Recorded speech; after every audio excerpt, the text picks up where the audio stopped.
I pulled into my driveway after 4 months of deep cover work, the kind of grind where you forget what your own name sounds like. And honestly, all I wanted was a cold beer and the sight of my father's 1969 Boss 429 Mustang. I hit the garage door opener, listening to that familiar mechanical hum, but when the door slid up, my heart didn't in oppose. Just sink. It stopped. The garage was a tomb, empty except for a few dark oil stains on the concrete and a pile of old shop rags in the corner. And for a second, I actually thought I'd walked into the wrong house. My Mustang was gone, and so was my 1971 Plymouth Hemi Cuda, two machines that weren't into oppos. Just cars, they were the only pieces of my old man I had left, over $200,000 of history, just evaporated. I'm Detective Elias Thorne, 16 years with the Major Auto Theft Task Force, and I've spent my life hunting down car thieves, but I never expected the thief to be a grandmotherly woman in a floral blazer named Martha Higgins who lived 3 doors down. You see, Martha wasn't into oppos. Just a neighbor. She was the president of the Oak Ridge Homeowners Association, a woman who treated a straight dandelion like a federal offense and measured your grass height with the intensity of a forensic scientist. I stood there in that empty, echoing garage, the smell of dust and old grease still hanging in the air, and I felt a rage so cold it made my hands shake because those cars were my life's work.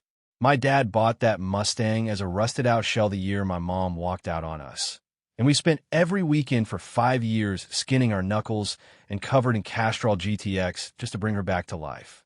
After he passed, that car was where I want to talk to him, sitting in those black vinyl seats, listening to the rumble of the V8 that sounded exactly like his laugh, and now it was just gone.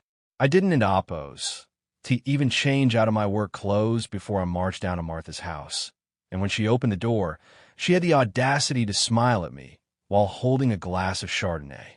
I asked her where my cars were, my voice tight and dangerous, and she just took a slow sip, adjusted her pearls, and said, and quote, "Oh, Elias, you really should be thanking me.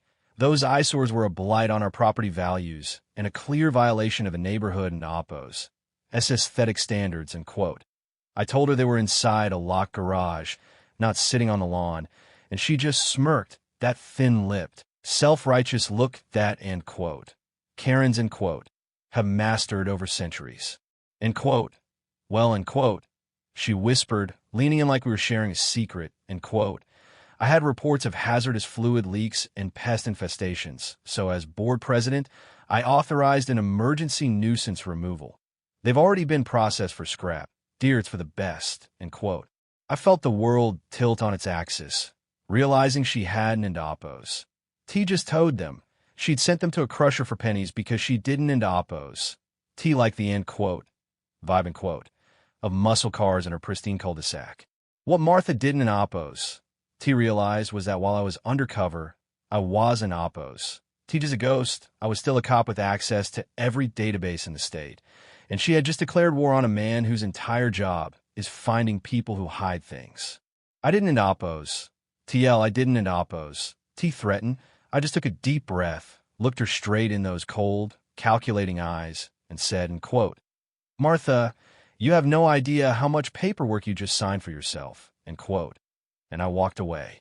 The next morning, I was at the precinct at 5 a.m., fueled by black coffee and a burning need for scorched earth justice, and I started digging into the Oak Ridge HOA records. It turns out Martha Higgins wasn't into oppos. Just a neat freak. She was a predator who had been running a systematic equity skimming racket for years, targeting people she deemed, end quote, unfit, end quote, for her neighborhood. I found 3 other families who had lost property, boats, vintage trailers, even a work truck, all seized under, end quote, emergency nuisance, end quote, clauses that Martha had quietly written into the bylaws herself without a quorum. She had a sweetheart deal with a local salvage yard owned by her nephew, a greaseball named Sal who would pay the HOA a $500, end quote, processing fee, end quote, and then flip the parts for thousands on the black market. My Mustang was probably being stripped for its matching numbers engine while I was sitting in a cubicle, and the thought of it made me want to punch a hole through my monitor. But I had to be smart, because if I acted as a cop in my own case, her lawyer's son, a high-priced shark named Julian, would have my badge for breakfast, so I played the long game. I reached out to my neighbor across the street, a retired high school teacher named Mr. Henderson, whom Martha had been harassing about his, in quote, unauthorized, in quote, bird feeders. He'd been keeping a log, bless his heart, a detailed diary of every time Martha's Lexus crept past my house while I was away, and he had Ring doorbell footage of her literally picking the lock on my side garage door. That was the end quote. End quote.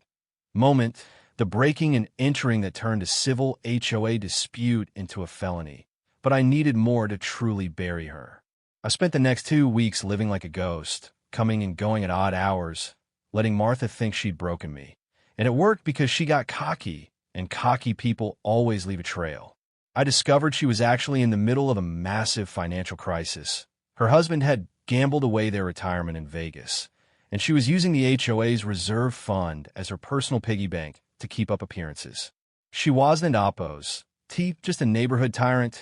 She was a thief in a silk scarf, and she was planning one last big score: my house.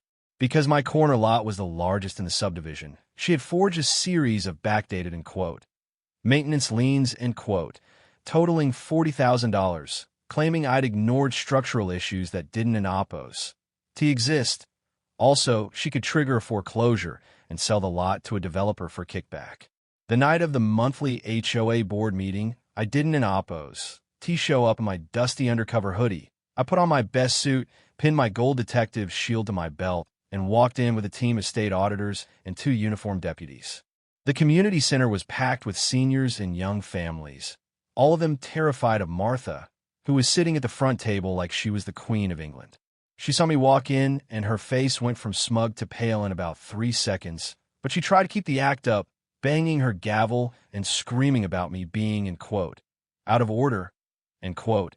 I just walked up to the podium, plugged my laptop into the projector, and said, in quote, actually, Martha, the only thing out of order is your bank statement, end quote. And I hit an oppos, play, and oppos. The screen filled with photos of her entering my garage with bolt cutters, followed by bank transfers showing HOA funds moving directly into an offshore account in the Caymans.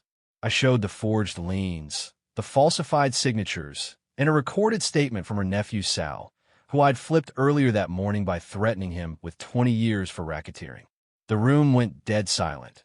You could have heard a pin drop, and then the shouting started as neighbors realized she'd been stealing from their retirement and college funds for years.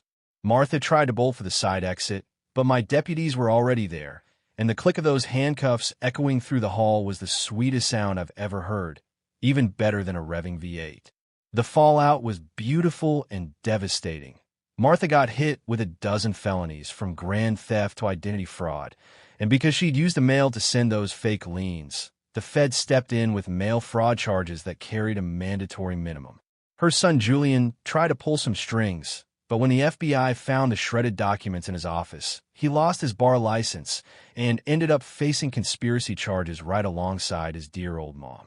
As for my cars, we managed to track down the Mustang's engine to a collector in Arizona, and the Cuda's body was still sitting in the back of Sal's shop, waiting for a buyer. It's going to take me another 5 years to put them back together, but every time I turn a wrench now, I feel like my dad is right there with me, laughing at the woman who thought she could outsmart a thorn. Now, the neighborhood is different. The bird feeders are back out. The grass is whatever height people want it to be, and we have a new board that actually cares about the people living here. But it makes you think, doesn't it, oppos? It? We move into these places for the end quote, security end quote, and the end quote, standards end quote, but we end up handing over absolute power to whoever is bored enough to want it. Martha thought she owned the dirt we lived on, but she forgot that a community ISN and oppos. Built on rules, it's built on respect, and if you lose that, you and oppos, got nothing. I and oppos. Am curious, though, how many of you out there are living under a end quote, Martha end quote?